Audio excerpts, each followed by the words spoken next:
Welcome to Strip Cover Lit, where we squeeze the bigger picture out of literature. I'm Adrian Fort, and we're here for the 13th in a 15-part series as we haunt room by room through the Overlook Hotel in this Stephen King's The Shining. This video is over chapters 47 through 51, pages 556 through 600. So what happened in this collection of chapters? 47, titled Danny. We open with Danny playing with his toys. I don't know what I've written here. Playing in his and, apparently. His and Wendy's room, that's what I was doing. And listening to Jack as he screams bloody murder from the pantry. He breaks down and he has a cry. This is obviously something that would be very upsetting to this child because he loves his father despite the fact that his father is greatly abusive. They fall asleep, but Wendy wakes up to the deafening reality of utter silence. Chapter 48, titled Jack is Eating Triscuits. And a party starts. And this is the same party, perhaps, that he had visited from the previous haunt. It started back up, and guess who shows up to talk to Jack firmly? It is, of course, Grady. Yes, Grady will let him out, but he really should kill the boy, you know. That seems to be the focus. 49, titled Halloran Going Up to the Country. Halloran is spinning out on the road up through the mountains to the Overlook. And the driver of a snowplow gives him a hand and gloves and a referral for a snowmobile. 50, titled Red Rum. Wendy is still shaken by the silence when she decides to go down and get food. When, all of a sudden, Jack attack. He breaks a couple of her ribs and probably splinters her shin. She, in turn, stabs him in the lower back. Up to the hilt, baby. Chapter 51, titled Halloran Arrives. A bit deceiving. He does arrive. But it starts with Halloran stopping in to get that snowmobile and a coat. He takes off for the Overlook, and when he gets there, the arriving part, he does not arrive in the hotel. We do not see him in the hotel. He arrives to the grounds of the hotel, where he is promptly attacked by the hedge animals. They take a bite out of him, and neither is he able to shake the hedge animals in the way that Danny was unable to shake the hedge animals, the way that Halloran had advised Danny to shake any apparitions which happen at the Overlook Hotel, simply by closing his eyes, turning his back, and knowing that they don't exist. So what's going on? Why is everything so much more powerful now than it was? And what is worth talking about in these chapters? I've got 7 main points. A couple of them are story-based, a couple of them are writerly type observations, and then a couple of them which are really the sort of discussions around which I pride myself on this channel. So beginning on page, those will be last because they don't really fit anywhere. But starting the discussion, I think page 561 is an interesting place to begin. We get the quote, "Living by your wits is always knowing where the wasps are." We also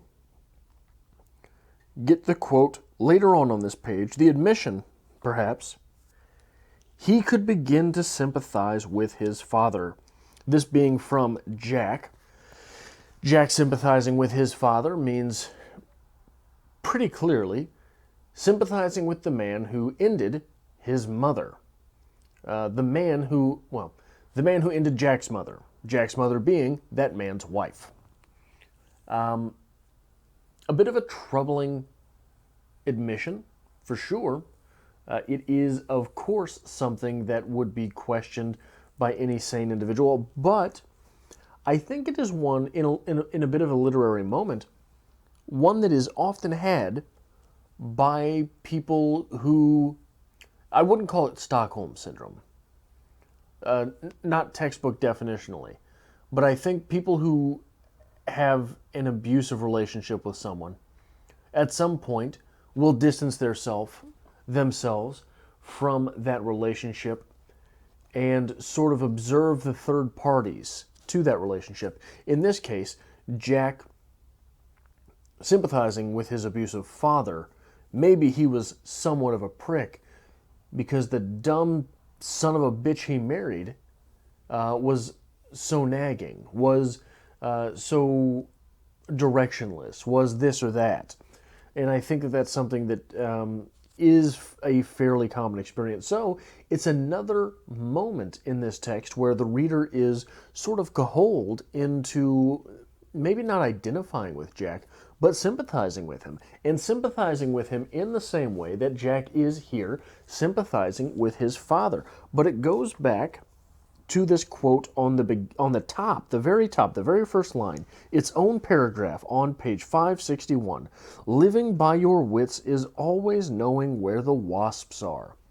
If we are crediting these wasps with being one's own vices being those vices that lead very often to one's downfall. Living by your wits is knowing where those vices are. Notice, this is not living by your wits is avoiding the wasps, just knowing where they are. Sometimes a little bit of that vice might be necessary. There was a time in my life where I struggled pretty mightily with the drink. But boy, when I wanted to get down to writing, that drink got me there. So it is not avoiding those wasps, knowing where they are. Knowing where they are and where they are and what they are.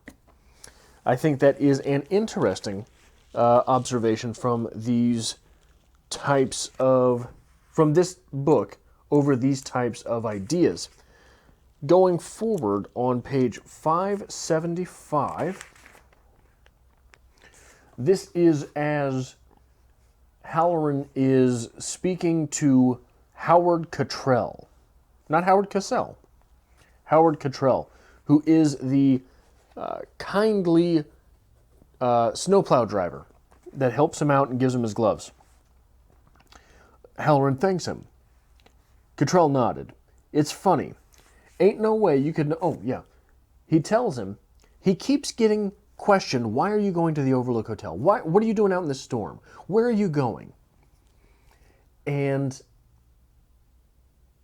the shine seems to be Halloran's dirty little secret. And I think it's because he's put a name on it. Other people here in this story who, I know things sometimes. They're not ashamed to say that. Cottrell here. Cottrell nodded. It's funny. Ain't no way you could know someone's in trouble up there at the Overlook. The phone's out, sure as hell. But I believe you. Sometimes I get feelings. We know that Cottrell is not ashamed of these feelings, not because he shared them with Halloran, but also because the guy a couple chapters later who runs the shop from which Halloran grabs the snowmobile also knows that Cottrell has these feelings, but he's not ashamed of them.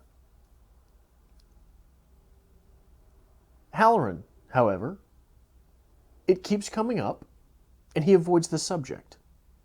And I think it's because he's put this fancy little name on it, right? Think of, oh golly, I don't know.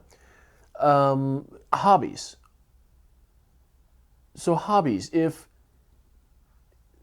everybody knew a kid that was into sports, and maybe that kid had some sports cards, which was okay. It wasn't uncool until he was a card collector. Maybe a guy knows how to make a quarter disappear. Kind of neat, fun party trick, until he starts calling himself a magician. Then it's too weird, too different. So you'd be ashamed of it a little bit. Don't just come out with that, son. You got to ease your way into that conversation. But moving on slightly from that point, we also seem to be getting an influx of individuals with the shine, an influx of force users. And this is happening at the very same time that things just keep going wrong for people. I get pulled over on the way to the airport. The flight itself has a lot of turbulence. Someone wants to grab drinks with me afterwards. A guy's throwing up all over the place. Is he sick, or is it just the in-flight turbulence that's getting to him? Might I get sick from this? All of these little things that keep coming up that could derail you just enough. And they seem to be doing that. They seem to be derailing Halloran just enough. That's the forces of evil working here. And the fact that he just keeps happening on to people with the shine, those are the forces of good acting here. This is, in a way, setting up not a religion of the text, but certainly something akin to that. A type of karma structure, right? This is definitely something. This is certainly a story structure that is playing towards a greater purpose or a greater set of influencers than simply, oh, God forbid I use the term influencers on YouTube, but a greater set of influencers than just us, the players in this drama of life. So it's interesting to see that put on display there. The third idea that I think is worth considering here is not something that's in the text. In fact, it's something that is noticeably, conspicuously absent from the text. Wendy doesn't know Jack's work at the hotel. Doesn't know that that boiler needs to be released. Jack certainly doesn't seem to be thinking about that boiler needing to be released. Oh well, what's the worst that could happen? Moving on, the fourth thing I want to talk about happens on page 566.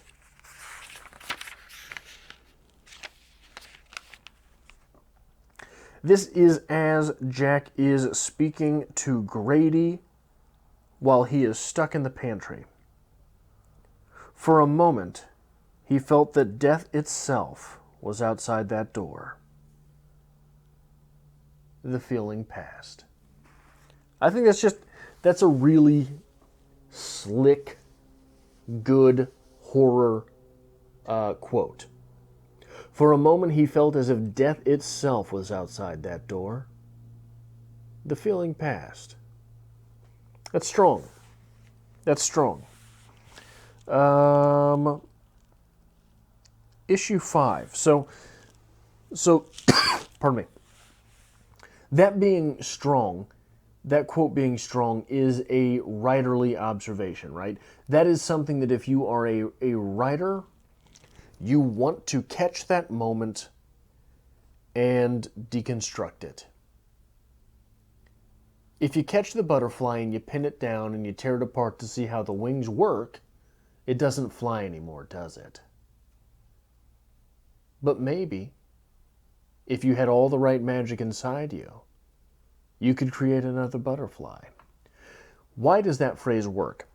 For a moment, he felt that death itself was outside that door. That is setting up tension. Tension with the bad thing that we as the readers know is present. The feeling past. We still have that tension. We know what's out there. For Jack, the feeling past. So we know that for Jack, the danger is real, but he is unobservant of that fact, which sets up two tensions for us. One, the thing which goes bump in the night, and two, the thing which might go bump in the day. Jack. We're worried for Jack, even though Jack is the bad guy, which is it's a hell of a thing to pull off for a writer, and it's a hell of a thing to pull off in 2 sentences.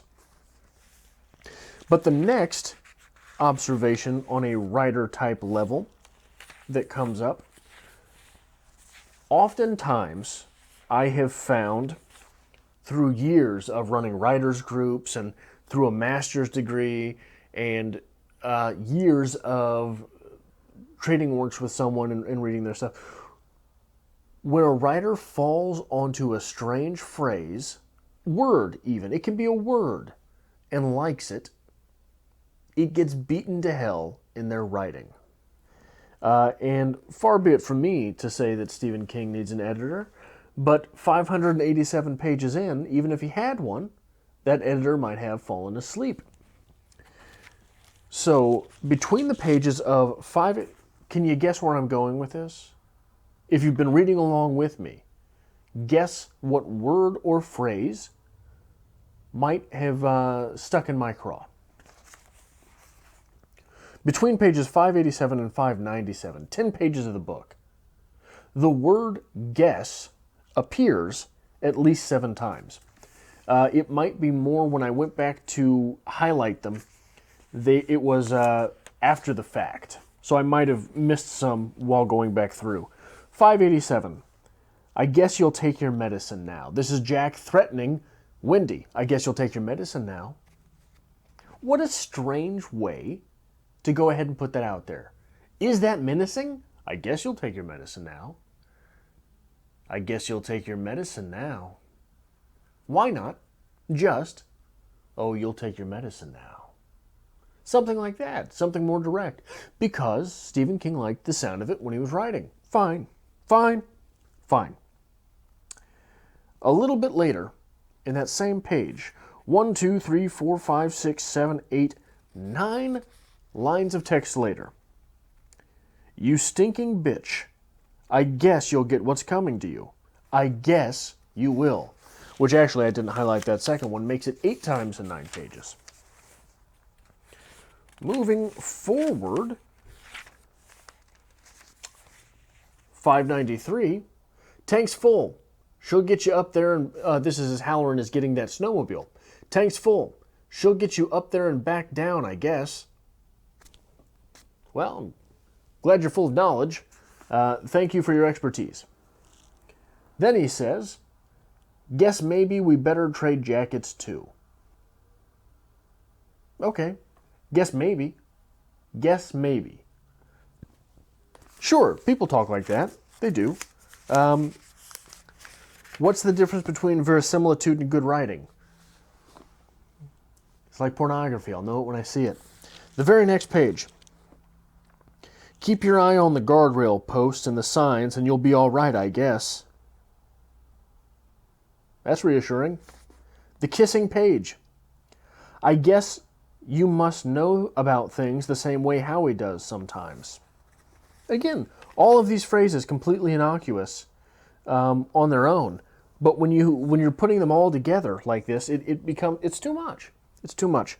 In the very next page, not the very next page, but on 597 as opposed to the next page, which would be 596, Halloran even uses the word guess has rubbed off onto Halloran. He is riding the snowmobile, and it's cold. It's very cold. It's a good thing he traded those coats, I guess. And Halloran gives us this. Guess I'd give $100 for a pair of ski pants. Why do you have to guess that? Is it necessary to guess it? Is it a necessary guess? Does that make it sound like a very pressing need, Mr. King? Halloran guesses he would give that for a pair of snow pants? Why does he have to guess? Anyway, just something that gets under my skin there. But these next two things that we'll be talking about are the things that I really enjoy talking about when it comes to literature. Strategy, for one. It is terrible strategy to lock someone in a pantry and hope they don't get out when you're staying in the very room that they stayed in with you before you locked them in the pantry. Why are they staying there? Well, because Ullman said that that was their residence. They have the keys to all of the rooms in the hotel. Why are you staying there? Here's what you do. I believe there are 3 levels on the Overlook Hotel. You steal, and they, from what I understand, the keys are all lined up on this deal, right? And you just take keys from different rooms. That's how Danny got the key to room 217, and when Jack was about to find out that's where Danny was, he became haunted. Jack, that is. So what you do is you steal all the keys from the 2nd story. You steal 1 key from the 3rd story. Jack breaks out. He sees all the keys gone from the 2nd story. It's a ploy because they want me to go to because they don't want me to go to the 3rd story. They want me to miss the fact that one of the 3rd story keys is missing. You don't stay in the 3rd story room. You stay on the 2nd story. Why do you stay on the 2nd story?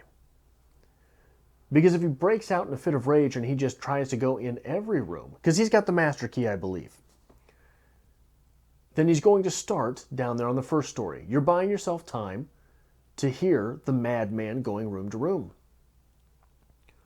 Why don't you stay on that 3rd story? Why do you try to distract him with that 3rd story?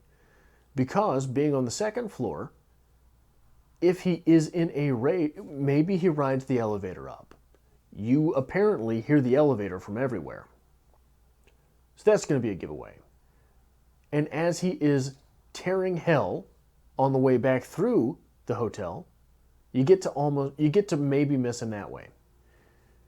Why do you take all the keys from the 2nd story?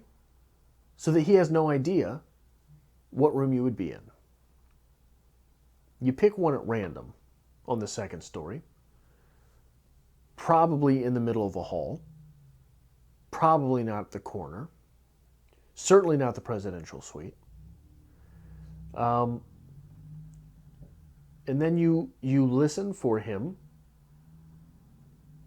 and having all the keys to all the rooms in the 2nd story, if at some point in his fit of rage, while looking for you and going door to door, he gets distracted, then you set up residence in one of the rooms that he already checked. So long as you can hear this or keep some type of idea on it, or eye on it. But from a strategy perspective, they did about the worst thing you could do. The final thing that we are going to talk about here is Halloran and the conundrum, the quandary, the question that presents itself to Halloran. It's a fairly classical ethics/philosophical question. You're passing by a house. The house is on fire, engulfed in flames. And from the 2nd story, you hear a baby crying. What moral obligation is on you, someone completely divorced from the life of this child, to run into that burning building and save the baby? So what's going on here? Halloran knows the Overlook Hotel is a nasty place. Knows the Overlook Hotel is going to kill Danny. He doesn't know Danny. Not well. He can empathize with Danny. and his use of the shine. But he is not connected to Danny in any appreciable way. He's certainly more connected with all the people that we see him interacting with in Florida, with whom we see him interacting in Florida. He's certainly closer to all of those people. Those are his friends in his time away from the Overlook.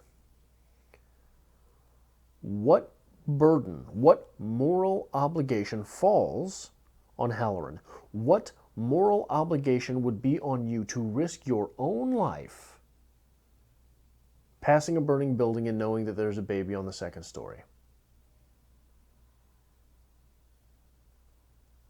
Is this a pressing question? No.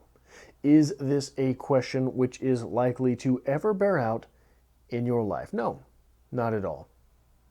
Is this something worth considering? I think so. Certainly. You run into that burning building, you might not make it. Odds are, probably, odds are, you're not going to make it.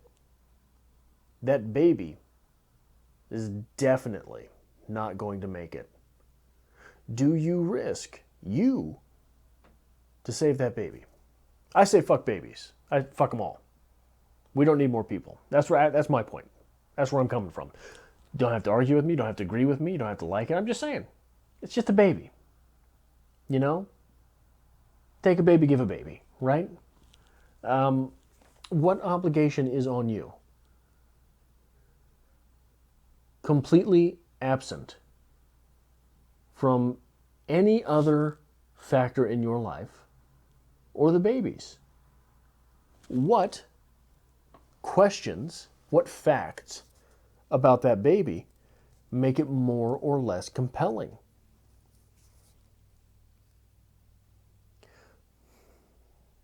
Is there anything that could make that baby more sympathetic? See, for me, what tugs at the heartstrings automatically is setting that baby at disadvantage. It's a baby that, if you saw that baby's parents pushing it around in the stroller at the Walmart at 3 a.m., you could probably forecast where that baby's going to be in 25 years. That does it for me, right? And I don't know why. It shouldn't. Absolutely, it should not. That baby has no more control over that situation than if it belonged to a millionaire and you knew that by the time that baby was 25, it would have a master's degree in finance and be earning 7 digits a year. It shouldn't make any difference. And I don't know that in practicum it would. But tugging on the heartstrings, I get so much more emotional when I consider that baby might have a bad life regardless of whether or not I saved it. And that makes me want to save it more. Should it? So what are those factors for you? But that is all that I have for this episode of The Shining. I hope to see you back next time for part 14, which is the penultimate in the series, but the final chapter for reading, chapters 52 through, I believe, 58. I don't know what number that is in my handwriting. Pages 600 through 659.